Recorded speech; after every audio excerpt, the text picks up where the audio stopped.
বাংলাদেশের জনগণকে বলবো, আপনারা জানেন জীবনভর আপনাদের মাথায় কাঁঠাল রেখে ওই সমস্ত জালেম গুন্ডা এবং বদমাশ কি পরিমাণে টাকা পাচার করেছে আপনাদের ধারণাই নেই। মাত্র 16 বছরে পাচার হয়েছে 28 লক্ষ কোটি টাকা। এক বছর বাজে 7 লক্ষ কোটি, আর পাচার হয়ে গেছে 28 লক্ষ কোটি টাকা।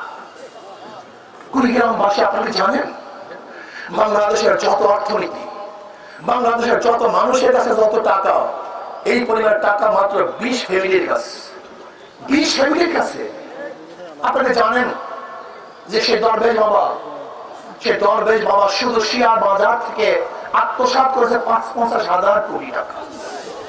আপনি কি জানেন আজকে এখানে যারা উপস্থিত আছেন প্রত্যেকের মাথার উপরে 1,20,000 টাকার উপরে ঋণ, সবাই ঋণী। এ টাকাগুলো কোথায় গেছে? বিগত ফ্যাসিস্ট সরকারের পরিকল্পনা মন্ত্রী কি বলেছেন? বাজেট করি 100 টাকা, গ্রামে পুষে 10 টাকা, 90 টাকায় চুরি হয়ে যায়। বিগত ফ্যাসিস্ট সরকারের প্রেসিডেন্ট কি বলেছিলেন?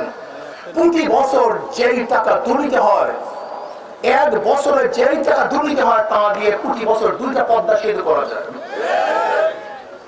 সব টাকা আপনাদের, এই গরিবদের, এই খেটে খাওয়া মানুষদের মাথার ঘাম পায়ে ফেলা টাকা দিয়ে ওরা চুরি করছে, ডাকাতি করছে, অত্যাচার করছে, অবিচার করছে, জুলুম করছে, এই দেশকে বিক্রি করার চক্রান্ত করছে।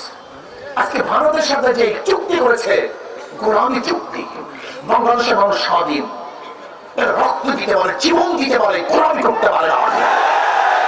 ভারতের সামনে কোনদিন বাংলাদেশের মানুষ মাথা নত করে